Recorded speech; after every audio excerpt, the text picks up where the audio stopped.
வணக்கம் மக்களே, நான் உங்கள் சங்கர்ராஜ் பேசுகிறேன். நம்ம வாழ்க்கைங்கிறது ஒரு விசித்திரமான புஸ்தகம். அதில் நேற்றைய பக்கங்கள் நம்ம படிக்க முடியாது திரும்ப.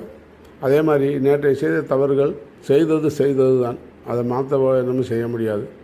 ஆனால் இன்றைக்கி அதிலிருந்து திருந்தி வருந்தி வெளியே வரலாம். ஆனால் சிலர் அதையும் செய்ய மாட்டேன் அப்படின்னு சொல்லிட்டு மறுநாளும் அந்த தவறை தொடர்றது தான் ரொம்ப வேதனையான விஷயம். பிள்ளைங்க எதிரியாக தான் பார்க்குறாங்க. ஒன்று தெரிஞ்சுக்கோங்க, உங்கள் அப்பாவோ அம்மாவோ நீங்கள் கெட்டு போகிறது கண்டிப்பாக சொல்ல மாட்டாங்க. முக்கியமாக அம்மாவோட பாசத்தில் ஏதாவது பையங்க செய்கிறதுக்கு சரி கொடுக்கலாம். ஆனால் அப்பா என்றைக்குமே தவறுக்கு உடந்தையாக இருக்க மாட்டார், தப்பு செய்யவும் விட மாட்டார்.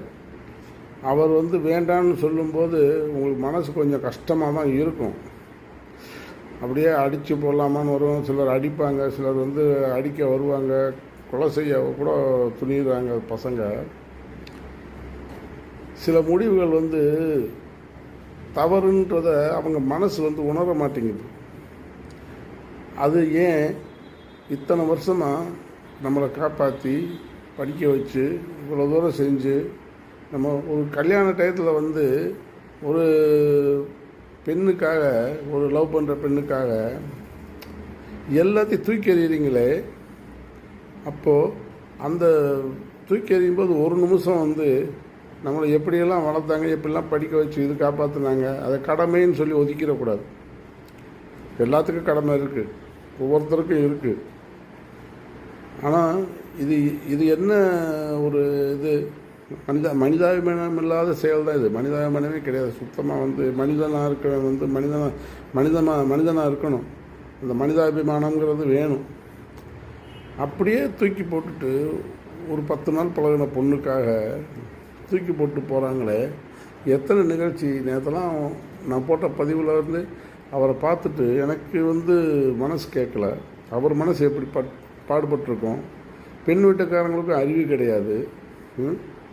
அது என்ன இந்த மாதிரி பண்ணிக்கிட்டு இருக்காங்களே. என்ன ஒரு தவறுன்னு சொல்கிறோம்ல, அதை அக்செப்ட் பண்ணணுமா இல்லைங்களா? அது ஒரு நம்ம கலாச்சாரம் பண்பாடெல்லாம் யோசிக்கணும்ல. யார் எப்படி போனாலும் என்னன்னாலும் ஒரு பொண்ணு ஒரு ஆண் இருந்தால் கல்யாணம் பண்ணிக்கலாமா? அந்த மாதிரி ஒரு ட்ரெண்டுக்கு வந்துருச்சு இன்றைக்கி நாகரிகம், பாலா போன நாகரிகம். இல்லை என்ன செய்கிறதுன்னு தெரியல. அவங்களாம் பார்த்து திருந்தணும். திருடனாக பார்த்து திருந்தவிட்டால் திருட்டை ஒழிக்க முடியாதுன்னு தலைவர் சொல்லியிருக்கார். ஏன்னா இவங்களையும் திருடனாக பார்த்து திருந்தலைன்னா என்ன செய்கிறது? கடைசியில் அதோட பின்விளைவுகள் ரொம்ப மோசமாக இருக்கும்.